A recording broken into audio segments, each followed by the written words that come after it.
It's time to explore the world according to Glenn. I'm Kevin Jacobsen. Glenn Close is my favorite actress, and this show is all about exploring the career of one of the finest actors of her generation. Each episode, I'll be joined by a guest as we dive into one of Glenn's movies, TV shows, or stage productions, going chronologically through her career, discussing her performance, and assessing the project itself. And today, we're talking Glenn's performance as an Oscar-winning stage actress in the 2005 indie drama Heights.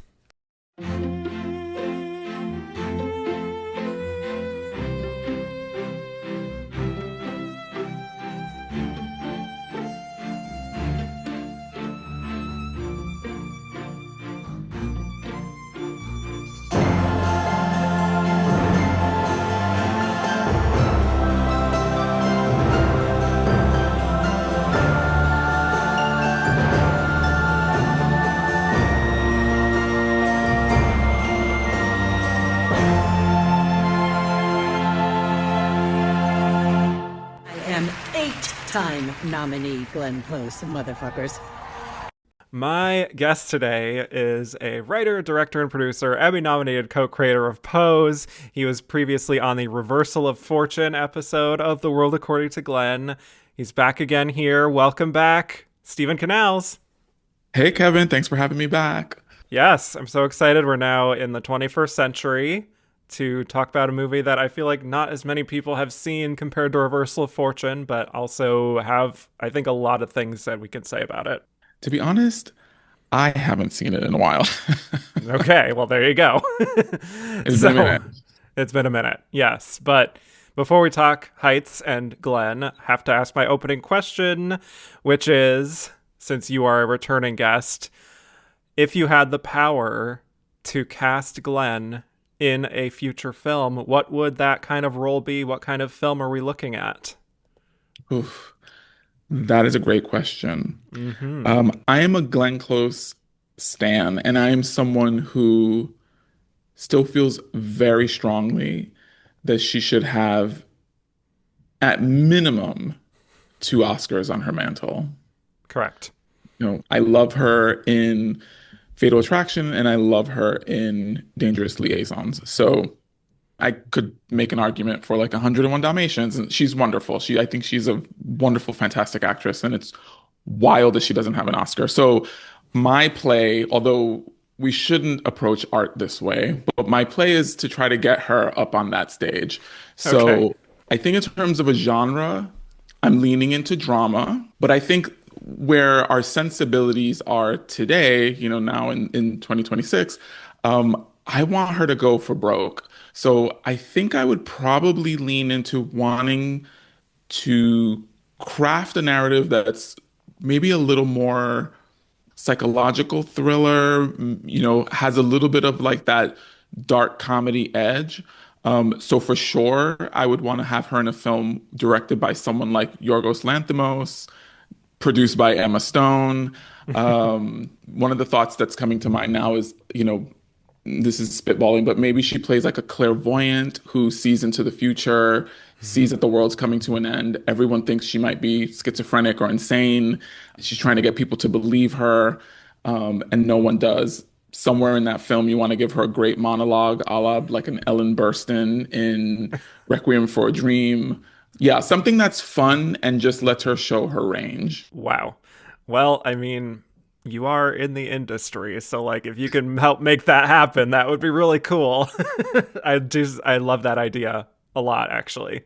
And I think she would have so much fun playing into theatrics of that, but also, get into some real depth as she does. She's not just a campy queen as we see her as sometimes nowadays.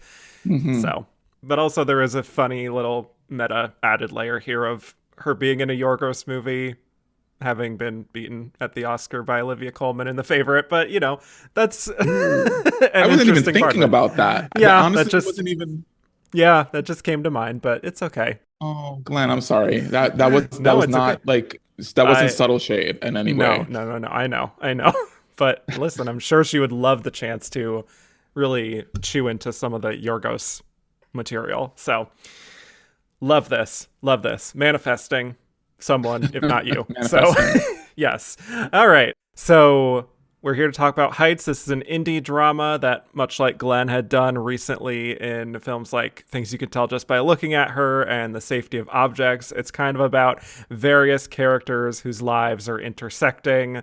Although this one is not like an anthology sort of film as those are, this is essentially an ensemble drama in the vein of what we would also get this same year with things like Crash, or the next year with like Babel, kind of about these big ensemble movies, lives intersecting. And Heights is based on the short play by Amy Fox, who also adapted her play here. But the film began with Merchant Ivory, who had just worked with Glenn on Le Divorce 2 years earlier. So Ismail Merchant wanted to make a film in New York, as New York was the setting for Merchant Ivory Productions, and they liked this short play that Amy Fox wrote and attached Chris Terrio to direct. So Chris Terrio was Ismail Merchant's assistant, and he had directed a theater production already, but this would be his feature film debut. So Glenn got involved after she and Chris Terrio had met on the set of Le Divorce. I found a great quote from him where he explains, Ismail and Jim hired me to do the behind the scenes on Le Divorce, and Glenn Close happened to be in that. Since we were the only English speakers on that set, I ended up talking to Glenn and getting to know her as much as the lowest grunt on the set can get to know the big star. Yeah, they had an established relationship, and so Glenn is playing a highly respected actress named Diana, and Chris also mentions that in the production notes for the film that the character was really developed in conjunction with Glenn. As he says, this wasn't a role that was on the page and Glenn just stepped into it. A lot of the small bits of improvisation in the movie are Glenn's own, and there are entire scenes that are based on ideas Glenn had in rehearsal. So, yes, a real collaborative effort. And Heights, like I said, an indie drama that chronicles 24 hours in the lives of 5 people. First, Diana, played by Glenn, is an Oscar-winning actress who teaches acting in New York while starring as Lady Macbeth in a new production on Broadway of Macbeth. She finds out that her husband, with whom she has somewhat of an open marriage, is seeing another woman whom she knows, which kind of unnerves her. We also meet Diana's daughter, Isabel, played by Elizabeth Banks, a photographer who is having second thoughts about her fiancé, Jonathan, played by James Marsden, as their wedding approaches. We learn that Jonathan once posed nude for a philandering artist named Benjamin Stone, and his photographs will soon be displayed in an exhibition in New York, which Jonathan is desperate to keep hidden, among other secrets to come. We have Peter, played by John Light, a journalist doing a piece for Vanity Fair about Benjamin Stone and the exhibition. And then we have Alec, played by Jesse Bradford, a young actor who auditions for a play Diana is working on, and Diana takes a liking to him. But Alec also has an interesting connection to another character, which is revealed later. So that's all the players in this. Let's talk Heights. Would love to know your relationship to this movie, what your overall thoughts are, and what your thoughts are on Glenn. So Heights is a film that I remember watching in 2005 when it was released because that was my senior year of college. So I graduated in '05, and while I was studying cinema at Binghamton University, the living in central New York, it wasn't like there was a theater that we could go to watch small indie films, right? So more often than not, you were either taking trips into the city. I mean, we were pretty close to Syracuse, but even Syracuse, typically wasn't, it's not a major hub. So you had to either go into New York City to watch, films, the small films that weren't getting these wide releases, or wait until they were released on video. And it was really fortunate. At that time, we had a Hollywood Video that was near campus. And so I lived there, and I had, one of those subscriptions where you could rent like 4 movies at a time and have them for as long as you wanted. So all that to say, Heights was one of the films that I rented and remember really, really loving at the time. It's interesting watching it all these, because I genuinely can't remember when was the last time I watched this film, and I own it on DVD, so I have a physical copy of it, but was going through my memory bank as I rewatched it this week. And I was like, I can't remember when was the last time. So it had been a minute. Probably And 20 as years. I was watching it, yeah, like almost 20. And as I went through, I was like, wow, I wonder what it was about the film that resonated for me at the time. I think a big part of it is that I to personalize our conversation was in that process of like I sort of just stepped into my queerness and coming out on a college campus certainly is a safe environment when you're at a liberal arts college. That said, I was still living in central New York, and so it wasn't like there were a ton of other queer and trans folks around. And so it's a very specific experience. And so I know I really attached myself to content where queerness was visible. And so while watching this film, I think I really deeply resonated with James Marsden's Mm. portrayal and character in the film just because I could relate. I think a lot of queer people know what that feels like to live in a closet and to feel like you can't be yourself. Yeah. So all that to say there were a lot of like warm feelings I had about the film going into the rewatch. Well, how did it strike you almost 20 years later now? Do you feel, I mean, watching it, this is my first time watching it actually. Oh So, wow. not for lack of trying, because, it just hasn't been available on streaming. It still isn't. But yeah, finding a way to watch it, I was actually pleasantly surprised, even though it does feel very directly like 2005, if that makes sense, just in the Hmm. sensibility and the score, even, and the cinematography, which I think the cinematography is still very impressive, but just the overall feeling of it and the ensemble nature of it, the way it plays out, felt very of a time, but not in a way that's Completely. like dated in a way that takes me out of it per se. That was my experience.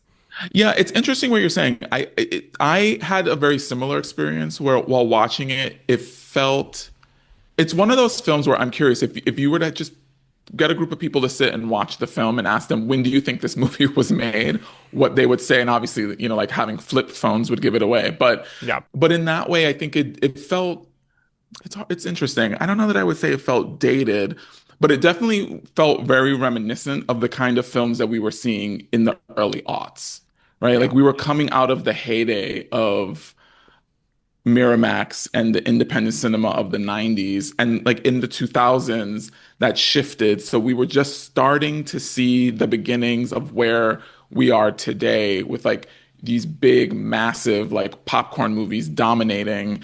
And, films like this, these more smaller independent films, or even like your mid-budget films, rom-coms, like we started seeing those types of stories go away. And so this film really sort of captured for me that moment. It just reminded me of a lot of different films that were of that era that you don't see very often anymore. Yeah. So oddly, a little bit nostalgic in that sense, too. And I actually found it quite engrossing as a film to the point where, like, and this doesn't always happen when I do this show, but as I was watching, I would sometimes forget that I was watching this through the lens of like watching a Glenn performance because I Mm. got kind of wrapped up in the other storylines as well, especially with James Marsden, as you said. And so even though it has that very clear early 2000s sensibility, as a story, it does really come together, I think, in a way that I found very dramatically successful and very rich thematically, I would say. It's kind of about like finding your passion and bringing that out when the 21st century is kind of like conditioning us to push those big feelings down in favor of just sort of barreling through with your life and like doing the things that you're supposed to do, quote unquote.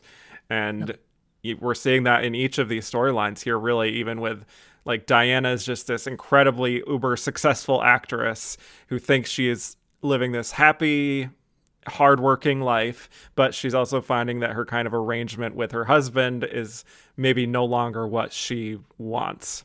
And then we have Isabel and Jonathan, who are really just struggling with all these different expectations of what they're supposed to do and not really having like that difficult conversation of whether they should really be together.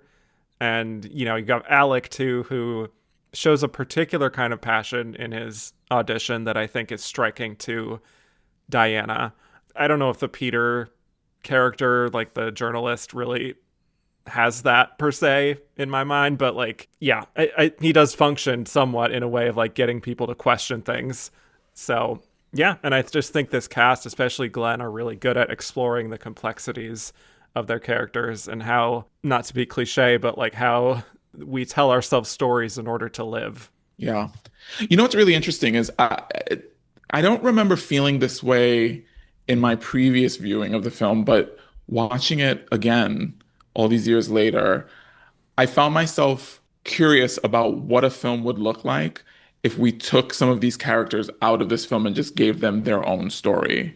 Like I think, Yeah. you know, Glenn's story with Diana's story with her daughter Isabel, and both of them dealing with these relationships that feel like they're right on the edge is fascinating. And that in Yeah. itself could have been its own feature, in the way Hmm. that this journalist who is, doing all this research on all these ex-lovers and young men who pose for this photographer, that in itself could be its own film. I could see like it felt like a distant cousin to the film Closer, right? And I could see Mm. that version of a film as well. So that I found really fascinating. I think that's a credit to the writer that all the characters are so rich and have these really interesting interior lives.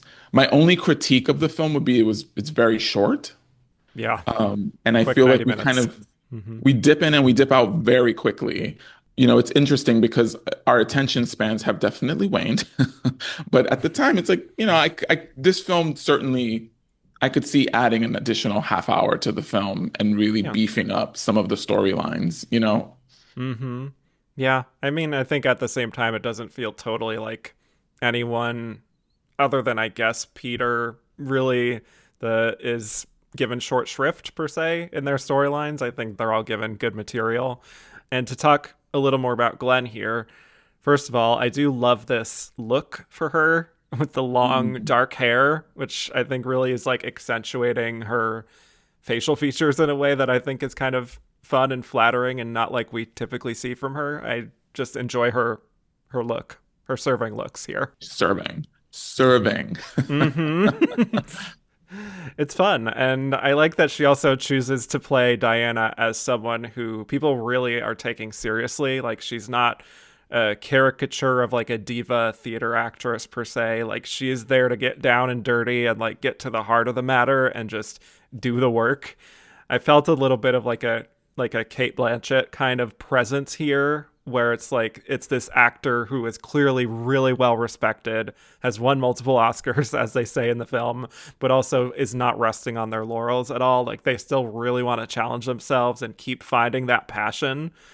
And so I don't know. It just that's what called to mind like the analog here. Especially all these years later. That's kind of what Kate has become, and now she's returned to the stage as well. So Yeah, that's really interesting that you're mentioning Kate Blanchett. I hadn't thought of that, but as you say it, in many ways, there is a version of this film that leans a little deeper into Diana and her journey and feels maybe a little more like Tar, yes, I like knew that you were going with definitely that. Yep. Yeah. and it's there, and they don't quite go all the way there, but Right. there's a lot of material. And like I said, I think because the movie's short and because you have all these intersecting stories, there's a lot of stop and starts, like we don't really get to live in one particular narrative very long before we've jumped out to the next. Right. And I think to Glenn's credit, and I think that this film is a really good reminder. And it's very similar to the conversation that we had around her performance in Reversal of Fortune, Mm. where with not a ton of material, it's like it's a short film, so there's not a lot, but and the connective pieces aren't always there, right? Like we Right. sometimes will lose her for a little while before we get back to her story. You always miss her when she isn't on screen. And she always finds a way to pull you right back into the interior life and the emotional journey of her character. So you're never lost. I think Right. one of my biggest criticisms of these types of films, these like patchwork narratives, which you see at this period of time in abundance, right? Hmm. And movies that are coming to mind specifically because they were Oscar films, or like, as you pointed out, Babel or Crash, which won Best Picture. Like we seem to really love these types of narratives, and my issue with them often is like, once we've moved away from one story, when you come back, you're like, wait, where are we again? You kind of have to Hmm. locate yourself, and you're not quite sure. And with Glenn, there's never a question about where you are or where her character is. It's like you're always in lockstep with her. Yeah. And she really starts the film with this really strong presence. And even though over time it feels like she is more defined by her relationship to her daughter and what she can sort of offer to her with advice and trying to help her with her relationship, she never feels just like a secondary character. She really does loom large, but she doesn't overwhelm the story, I guess. And I also just think her and Elizabeth Banks, they have really good, believable chemistry as mother daughter, just in how, like, Isabel is a little more jaded and a little more disconnected than her mother, likely because of how she grew up, feeling maybe like an outsider compared to her mother, who is so connected to the world and to other people, but that they also both share a real passion for their craft and their art and kind of an emotional intuition, perhaps, that feels similar. So I find that to actually be very well drawn, personally. Yeah, Yeah. I think that their relationship feels very lived in. Yeah. I'll be honest, I didn't always I didn't always feel connected to Elizabeth Banks in the film. I think her scenes with Glenn are stronger than her scenes with James Marsden. And I And I think wonder how intentional that is, just to show the distance between her and James Marsden. yeah, that's I would have to go back and do another rewatch with that lens. I my feeling in the moment is that she had a stronger scene partner. So I Yeah. think that Glenn brought something out of her that maybe wasn't as present in her scenes with James, who I liked his performance. I Mhm. think, yeah, there were moments with Elizabeth Banks's performance where I felt like I was a little cold or I wasn't quite sure what she was going for within those scenes. Yeah. But in terms of the mother-daughter relationship and her scenes with Glenn, those all were wonderful. And I think that for me, Glenn is just one of those people, though, one of those performers that, I mean, she could be acting by herself. I mean, she's done it. That scene at the end of Dangerous Liaisons, she's just staring at herself in a mirror. It's like Yep. she's brilliant. So it's like you could put the absolute worst of the worst with her, that they still are going to seem great because she's so great. She elevates everything that she's in.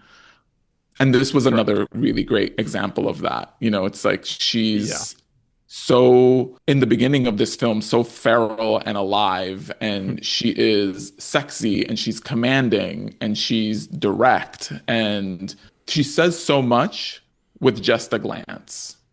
You know, I Hmm. think that to go back to her relationship to her daughter and the performance with Elizabeth Banks, there's that scene where she's at the party and she looks through the window and she can see Isabel in the kitchen talking to Ian.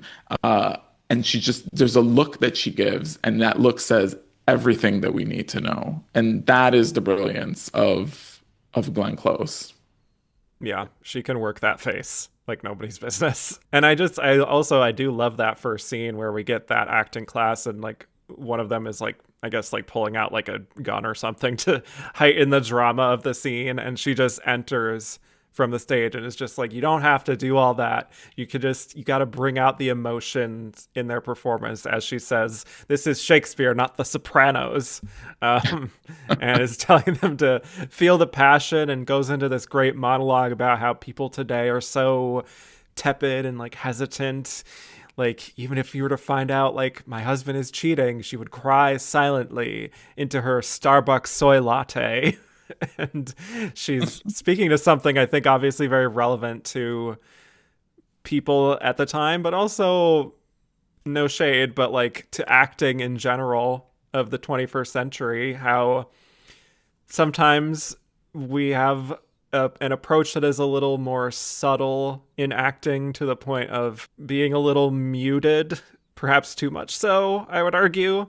And I think the brilliance of Glenn is that she can be subtle but still give you what the emotion requires, in a sense. I don't know if that makes sense, but it just felt very meta in that way, that she is speaking to these things, to this new generation, about how to tap into your emotions and make the audience feel them. Completely. Well, and if there's anyone who's going to give a monologue like that, it's Glenn Close, Correct. right? Like there are other actors who that scene wouldn't work with them, Right. right? But we know that she has the range. So to put her there and to have her be the one, the person who is sharing that information is like makes sense. She's done it in her own Hmm. career. Right. Exactly. So it's very, very credible in that way. And I also love the kind of casual, almost like urbane, sophisticated way that Diana talks about it being like her birthday or something, and how she's victimized by the free press yet again by publishing her age in the paper. And this, again, is among many parts of this movie that reminds me of a bit of what Kate Blanchett would later do in Tar, which we mentioned before, and I've talked about on this show, even about how Glenn would have been so amazing as Lydia Tar. Honestly, even in this era, like that would have been perfect casting, the right age for it. Just the way she commands the screen, how there is a bit of a like a artistic pretension, perhaps you could say there, that I think she can capture, but it has a purpose too because it's contrasting with Isabel being far more low key and grounded and completely uncertain of who she even is. And she, it's like she may be good at her job, Isabel, and she may have a successful relationship, but there is an underlying insecurity there. Whereas I think there's just such worldly wisdom in Glenn, and just in how she just wants to take care of her daughter and make sure she's okay. And I also appreciate that this is another topic, but that the film and the writing doesn't just make her into this two-dimensional kind of actress who only cares about her career.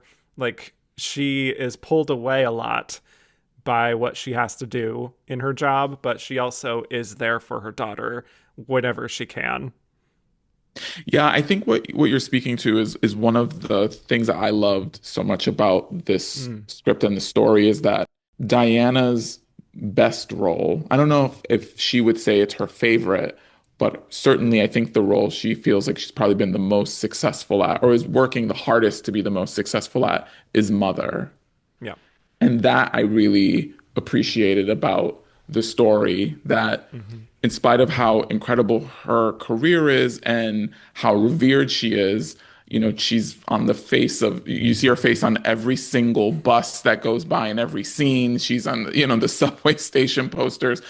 But that for her, her deep, deep love beyond the stage or being on film is her daughter, Yeah. and such a large part of her narrative is looking out for her daughter and wanting to ensure that Isabel doesn't have the same experience that she's having, where she's in Right. this open marriage and she isn't happy and, is constantly looking for people to show up for her in a very particular way. And I think it's interesting. And again, I think this goes back to my previous note about the film, which is I wish it was longer and had more time to expand on some of these thematics, because one of the things I really found fascinating, and they never quite went all the way there, it was like just a click away from being unpacked, is that I think most people around Diana assume that she's someone who wants all the adulation and she wants the attention.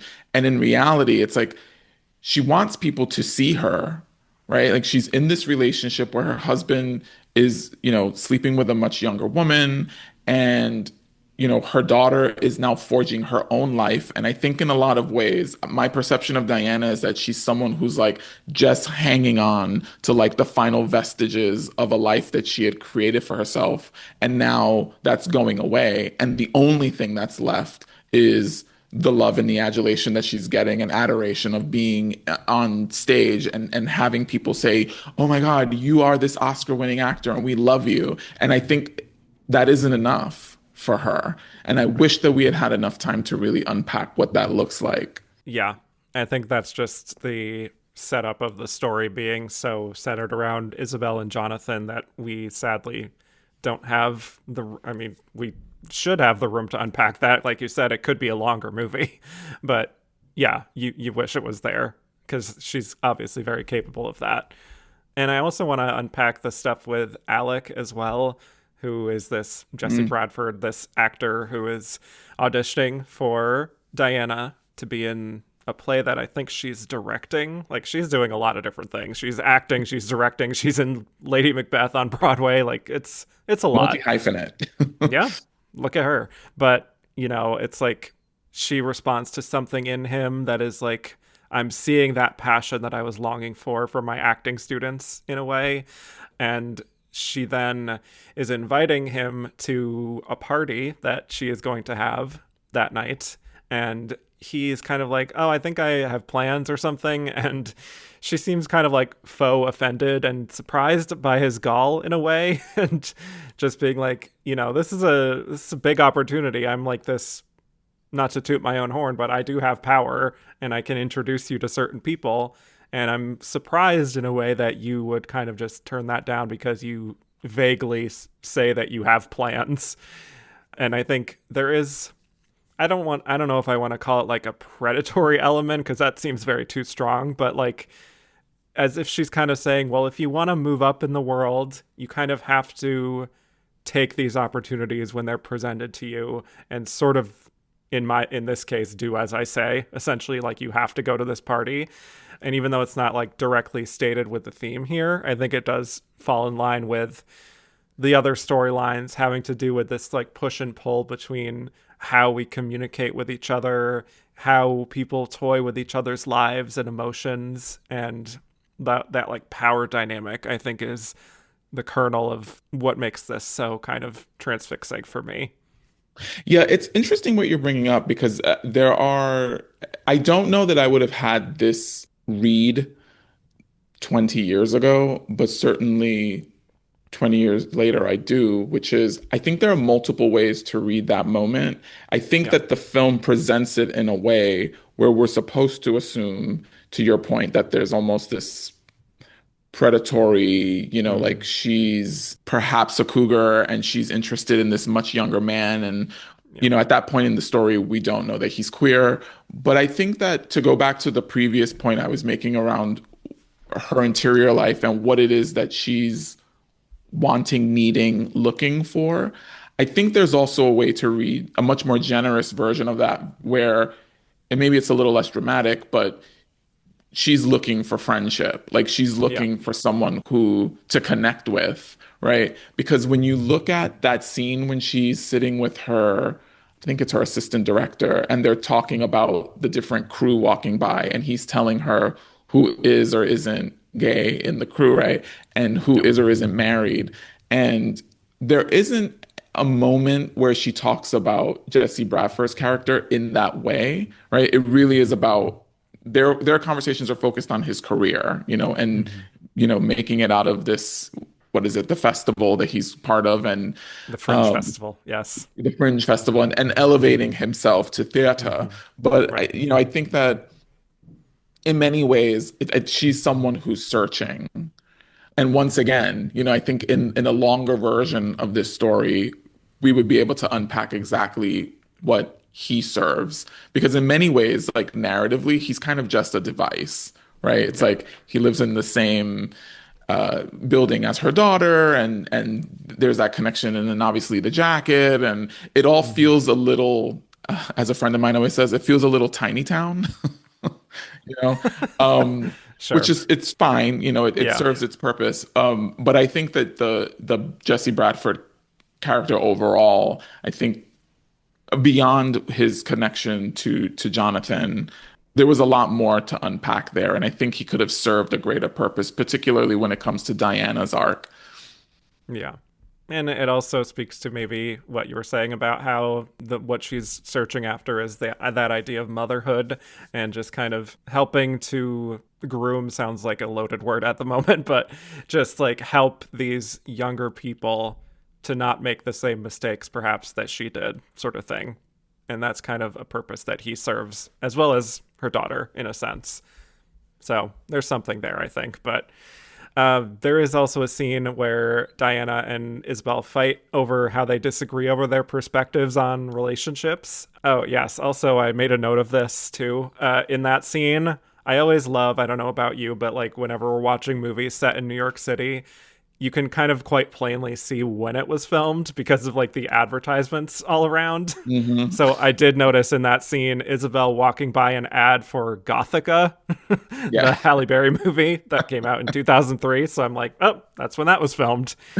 Anyway, love that. But Yes. yes, yeah, we see how Diana is like much more open and Isabel is just happy to keep things private and monogamous and just keep it plain. And obviously it's a fascinating dynamic just watching that, because maybe typically generationally it would be like the other way around, but you can see how like I was maybe saying earlier, how Isabel growing up with the tumultuous aspects of being the daughter of a big Oscar-winning actress who's probably away all the time and has many affairs, as Isabel kind of indicates, that she just wants the stability and safety and to not have to worry about anything messy like that. She just kind of wants it plain, and we don't have to overly talk about our feelings. Like it's very classic sort of like parent to child thing of being like, I want to be the opposite of my parent who I am seeing flaws in, you know, Yeah. even if we're both And artists. Yeah. also, we're still creatives, though. Like, we're both creatives, Right. and there's some overlap. Yeah. Yeah. I mean, there's also a good scene for Glenn, though, of when she catches her husband getting handsy backstage with a woman who I think is her understudy, which is so messy. And, you know, even though they have this open arrangement, it clearly is bothering her to see it just up close and personal. And I think she says at that point, it's been like 4 days and he hasn't been home.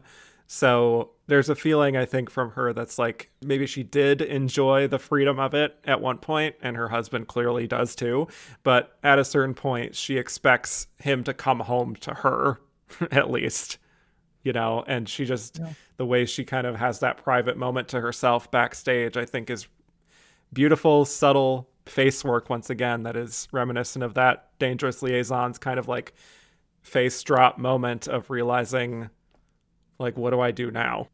Funny that you just mentioned that. Did you, just as a side note to what we're talking about, did you clock at like around the 46-minute mark of the movie that there's a little nod to Dangerous Liaisons where she's sitting in a mirror looking at herself? I mean, yeah, to be fair, she has done that in quite a few movies, but every time she's looking in a mirror, I'm like, Dangerous Liaisons. Yeah, it's There it is. always that. Yes. The scene where she catches her husband with, I guess, the younger actress and they're Yeah. quote unquote rehearsing, that was an interesting one for me because she's perfect in it. And I think that's one of those moments that felt a little cliched, a little obvious, and she found a way to elevate it, you know. And I think again, there are a lot of moments in this film for me with Glenn where it's like, you know, that's a moment that could have fallen flat, or a moment that, you know, we could easily sort of point to and critique, and she's there and she's finding ways to elevate the material. Yeah, she really does. She makes a meal out of just a reaction. Yeah. So I also wanted to talk about the scene at Diana's party where they make a few funny little quips in there that I don't know if you picked up on, that is just like so theater New York type party kind of banter that I just found very funny. Like a very dated reference to like how like they're gonna have the three weird sisters in Macbeth being like Laura Bush and Lynn Chaney and Martha Stewart, which is just like, okay, well, we know when this was set. There's also a really funny bit about how they're like joking about like doing a modern staging of Ingmar Bergman's Persona, directed by Julie Taymor, with a giant puppet of Liv Ullmann. That got a chuckle out of me. Like I said, very specific humor that rings true of like, okay, the person who wrote this has definitely been at these parties. I think to piggyback on what you're saying, aside from specific lines, I also really loved in the film her line readings. Yeah. And for me, it's like it's these weird one-offs that probably no one else will find funny that I always find really humorous. Like I loved I think it's in the scene where she's rehearsing and there's like all the smoke coming up and she's like, oh my God. And she makes the comment like, someone says in the audience, you never cease to amaze me. And her response is, oh, fuck off. But the way that she said it, it's just, it's such this throwaway, casual way of how her line reads are brilliant. But the way that she said it, I couldn't stop laughing. I thought it was hysterical. And I was like, oh my God, it's so specific, but she's great. And I also really love the scene where she and Elizabeth Banks are walking through New York and they have the poster up of Lady Macbeth, and she says, I look deranged or blind. Like we're doing the goddamn miracle worker. There's another one that just I was on the floor. I couldn't stop Yes. laughing. She's just and again, those are lines that in a less competent performer wouldn't land in the same way, but she says it with this wry sense of Hmm. knowing that just it's she's brilliant. The line Yeah. reads in this film are really great. I mean, both of those lines could have read as like really bitter or angry in the hands of another actor, but yeah, she has that wry little that kind of comedic timing. She's always been a very gifted comedic actor, and I wish Yeah. we got more exploration of that. But I also wanted to note that there's a weird thing going on where we have both John Light and Andrew Howard, who Andrew Howard plays Ian, who will ultimately meet up with Isabel and have this connection. But both of them played her sons in The Lion in Winter, and that was like 2 years prior. And I'm just saying, I feel like did Glenn have some sort of say in the casting here because the like her working with specifically two of the actors who played her sons in that cannot be a coincidence. I was just like, wow, okay. She just loved working with these guys, I guess. I would imagine she probably had a very large hand in Hmm. casting those actors. I will say she's someone who I don't know her personally, but I imagine that she's someone who's very loyal. Because I'm thinking about the Yes. fact that, I mean, this film was made in 2005. Chris Terrio was her date to the Oscars. What was that? What, 15, 16 years later when she was nominated for Hillbilly Elegy. So, like clearly there's a deep connection. And when she finds her people, if you will, Hmm. she keeps them close, which I think is really lovely.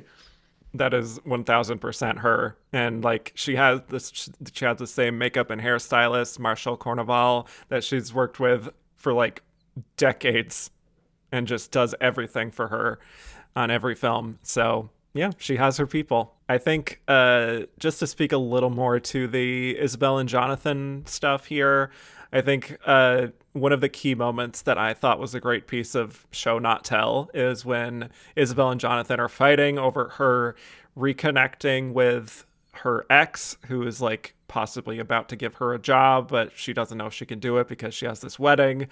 And that leads to her and Jonathan kind of passionately kissing each other. But then her mother calls and speaks on the answering machine about wishing she had come to the party. And Isabel just kind of like loses all interest in Jonathan and like locks eyes with that answering machine and then just goes off to the party, which to me, like something like that clearly is showing on some level that one, she is just not into Jonathan at this point, and she can't really maybe consciously say that, but it's very clear.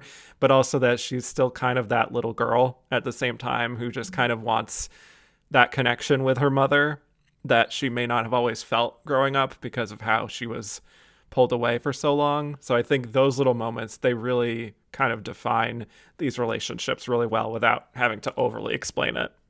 Yeah. Yeah. No, you're totally spot on with that, Reed. That scene, I have to say though, that scene really comes together for me at the moment when Glenn calls.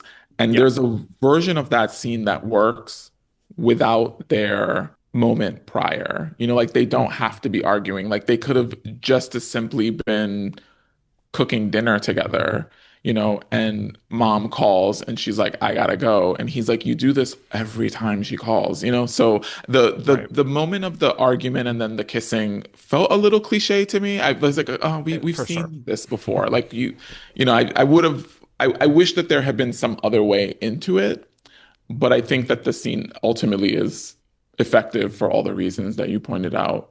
I think so. And I think also when she gets to the party, I think Glenn is so great in that scene where she's asking her a little bit like she wants to approach this the right way to not scare Isabel off per se in her approach. And it's just like, do you think you're ready for this? Like she wants to know if she is fully prepared to make that step. And also, just as an aside on a performance level, it is just so impressive to me how loose she feels in this scene. Like she's showing skin, and there's just kind of like this Earth Mother quality in her body language. And you compare it to Elizabeth Banks's energy, which is much more muted and quiet and just kind of like almost enigmatic at times for good and bad, but is just so visibly uncertain, even if she's expressing to her mother like, no, it's fine, I've made my choice, so you can't really convince me otherwise. There's just kind of like this mother knows best feeling that I think Glenn is communicating here, of being like, Isabel, like, I've known you your whole life, and I know instinctively that like you're maybe saying this, but how do you really feel? Like, you really have to get in touch with the passion and the emotion that she was talking about in the first scene, Yeah. So in that way, she also does once again overshadow Elizabeth Banks, but intentionally so. Yeah. Yeah. She's allowed to do it. Yes, right. And so that's where we get more into the climax of things, where Peter shows Diana these photographs that will be featured in Benjamin's show, which includes a very seductive black and white photo of Jonathan. And I think Glenn is really showing like the gravity of the situation, because she knows Benjamin from back in the day. She allegedly had like an affair with him years ago. I don't know if that was like a joke, but someone says that at one point. But also she knows his dalliances with men and his predatory nature, and is calling Isabel about it. And little does Diana know that there's a whole drama playing out at Isabel's home, because Isabel spots Alec up on the roof of their building, and Jonathan is spotting them talking after that, which makes him visibly uneasy. But also when Alec says her name directly, she's kind of thrown off, because she never told him her name, which obviously raises your antenna. Because personally, I don't know if I'm just like a very simple-minded viewer, but I don't know if I fully had put together exactly where this was heading. But later in that night, of course, we see Jonathan go up to the roof and have a conversation that reveals that he and Alec had been having an affair. And Alex is just kind of like, hey, I only get one night with you per week. How unfair that is. And asking Jonathan if he's really happy with Isabel. And it's very heartbreaking, I think, when Jonathan is kind of trying to answer that honestly and is saying that it's close enough, which just that is not a healthy answer. But he is clearly, on the DL and probably like has some serious self-loathing going on. But there's just this real loaded quality in James's performance. Like, you can feel the weight on his shoulders of being like, I want to be with you, Alec, even though I feel like I'm trapped and can't do it. And yet it's like the passion kind of takes over him in the moment, and that's where they kiss. And naturally, that's where Isabel is coincidentally going back up to the roof and spotting them, and that leads to the breakup. I thought it was a very well executed scene, even if it feels very like dramatically, very much more theatrical compared to a lot of what had come before. Yeah, the scene overall is convenient. Yes, good word for but it. but I think that and I feel like a large part of that is that this was originally a stage play. Yeah. And so I think that that's one of the places where, in this filmed version, a moment like that could have been expanded so that it didn't feel so easy. It wasn't particularly tough. It's like he says, I'm going to run out to go grab some cigarettes or whatever. She opens the door, she sees him running upstairs, and then she follows. Like all of that just feels very like, we can put the dots together, and connect them quite simply. But in terms of the scene itself, effective. It reminded me a lot of the scene in Brokeback Mountain and that really great monologue that Jake Gyllenhaal gives when he's talking about, I only see you, whatever it is, once a year. I forget what it is. And, all we've got left is Brokeback Mountain. And it has that same quality to it, in the same way that Elizabeth Banks stepping out onto the roof to see them is very similar to that moment with Michelle Williams, seeing them kissing, So It's true. and I think that From the same year too, emotionally 2005. and emotionally, even though the scenes are quite different Yeah. and expressed differently, emotionally, I'm moved by both, Yeah. because it's that's a hard place to be. Mm-hmm. Jack Twist, Jack Nasty. That's all I'm thinking about now. Anyway, yes. Thankfully, Diana arrives and is there and present for her daughter after they have their big breakup. And she has her to lean on. And just the way that she speaks with such gravity is so instantly comforting from Glenn. And I just adore that beautiful little, poem she's reading, the Annabelle Lee poem by Edgar Allan Poe, but substituting it in for Isabel Lee. It's just so perfectly in character, first of all, that she would like cite poetry in this moment, but also it's like this lovely little nursery rhyme in a sense of being like, it's okay, mother's here. I Yeah. can, you're going to get through this. I've been through this many times before. Yeah.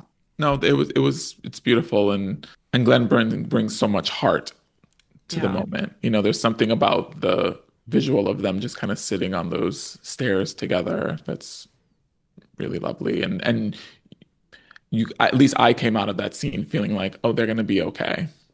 Yeah. Right. And we didn't talk about this, but there is this subplot situation happening where Isabel is connecting with Ian, and then they go outside and keep talking, and it leads to Ian being stabbed by someone who is trying to mug them.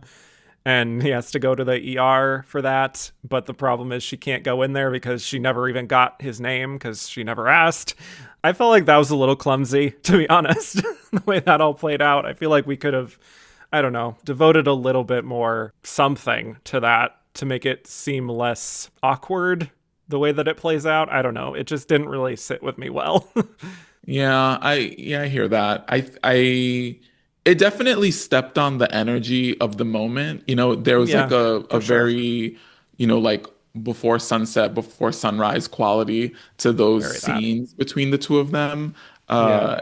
And when they're standing in the subway just before he gets stabbed and she's being mugged and they're talking about where her name comes from, right? And she references I think he says like your name is like Isabel Archer, referencing the character from The Portrait of a Lady by Henry James. And I, Mhm.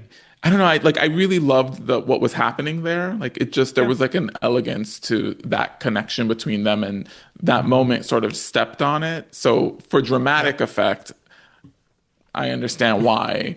But I think to your point, there were other ways that we could have found to disconnect them if we wanted to play that out.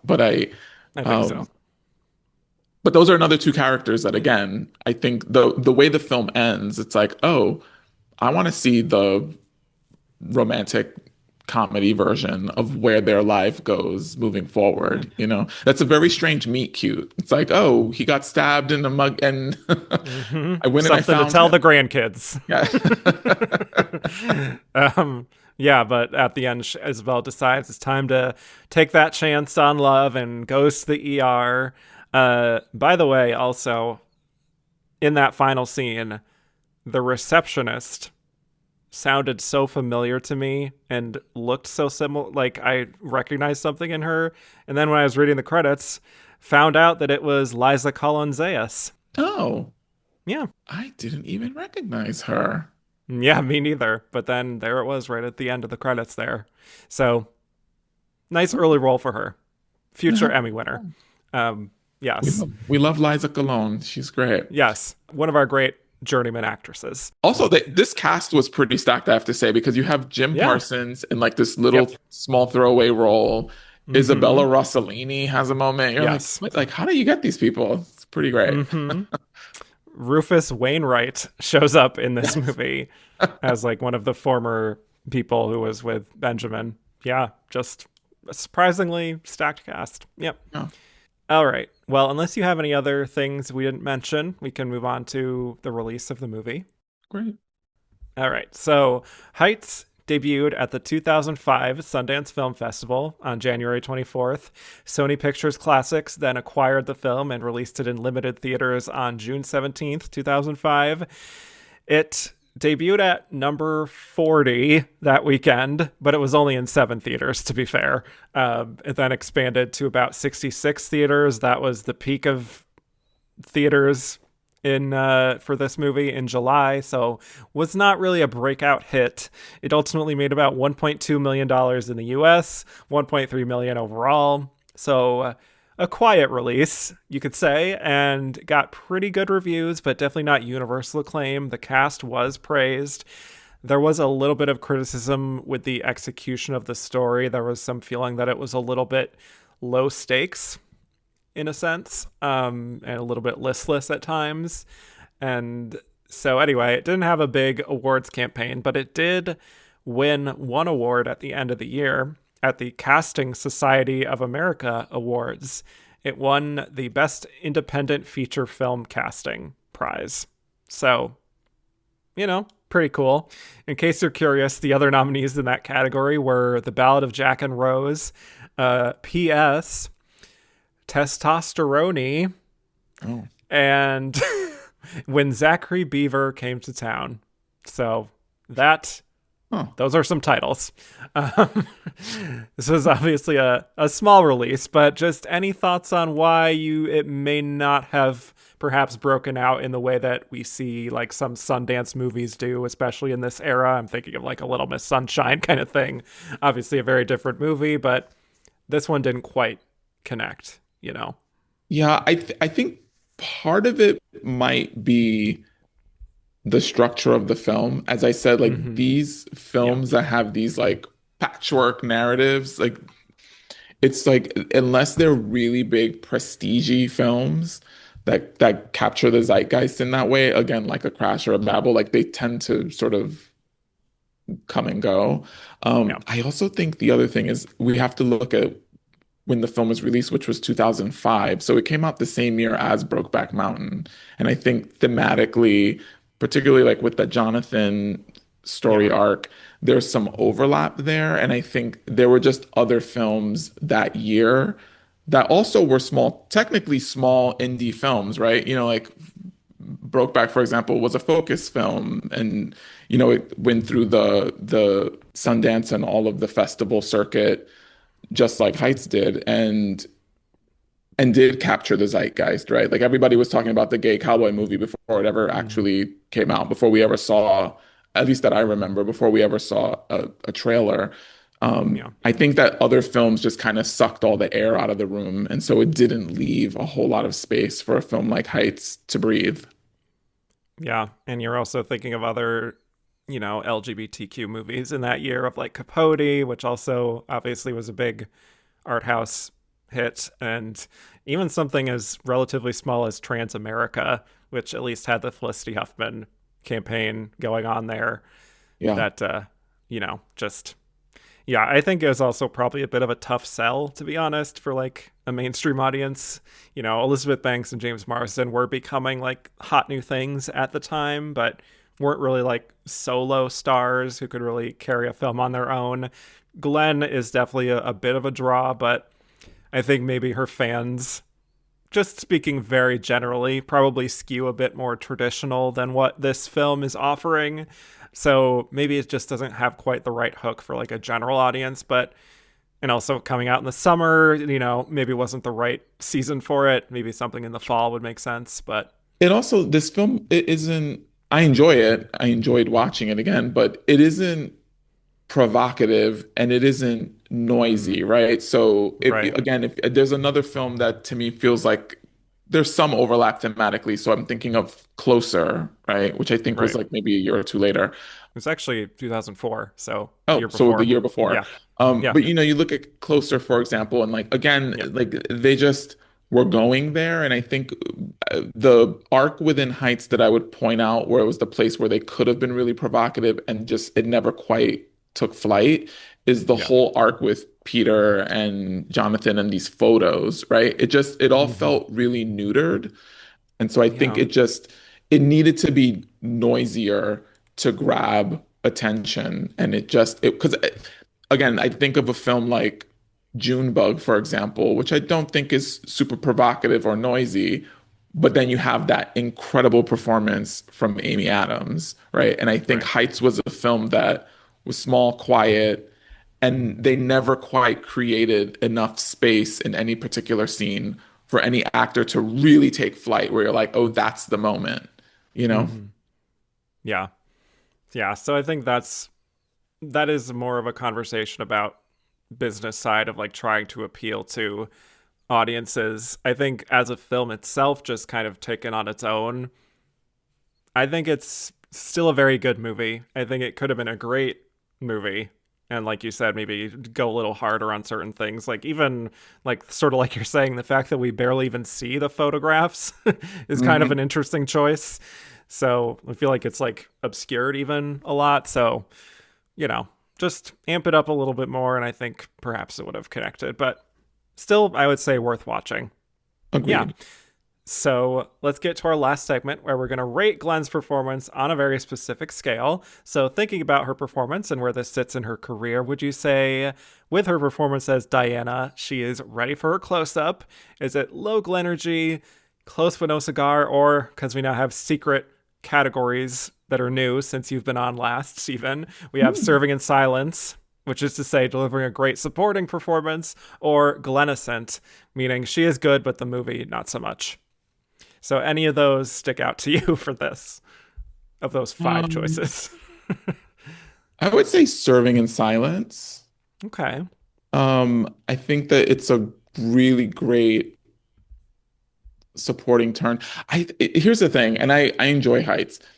I could think that the movie's awful, and I don't know that I've ever seen her in anything where I think she's bad or Hmm. where I feel like she isn't working. So yeah, I don't. Here's the one thing I would say about this film. I don't think that this is a movie that's challenging for Hmm. Glenn. Like, I Right. think the role, the film and then the role, she could do with her eyes closed. So she's great in it. And I think as a result of it not feeling super challenging, she completely elevates it. And she brings so much to it. But I think the role she's done more challenging work. Yeah, that makes sense. Yeah, for me, I went with a close but no cigar, but like low, like a low close but no cigar. Mm. I think she fits the role perfectly. It's definitely not one of her most challenging or transcendent works per se, but I was surprisingly moved by her work, especially towards the end. And, her great diva presence when she's teaching her students is really fun. And then her vulnerability in those certain moments, but then stepping up to protect her daughter and comforting her in the end. I just think it's a really lovely work that is among the more underseen of her good performances. So that's why I would Mm. lightly recommend this to people, even if it's not an essential work. I love it. Lightly recommend. Yeah, yeah, just as a treat, Yeah. after you've done all the classics. Well, Stephen, thank you so much for joining me. Another Thank great you. episode in the books. So, always a joy speaking with you. Always a pleasure. Thank you for having me. And get to work on that screenplay for Yorgos Lanthimos. Calling him tomorrow. Perfect. Yes. Well, anyway, where can people find more of you on the internet and otherwise? I am on the app formerly known as Twitter and Instagram as Steven Canals. Yes. And as always, watch Pose. Yes, please, Just on Hulu. watch Pose. Yes. It's always worth a watch. Now more than ever, I would say. Hmm. Um, yes. Thank you all so much for listening. You could find me at Kevin_Jacobsen on the app formerly known as Twitter and Instagram. Just Kevin Jacobsen, no underscore on Blue Sky. You can listen to my Oscar-themed podcast, And the Runner-Up Is, for coverage of every Best Actress race, including a few with Steven here. That's And the Runner-Up Is on all platforms. And to keep up with the world according to Glenn on social, follow The Glenn Pod. And rate, review, and follow on all platforms. And with that, I bid you all adieu.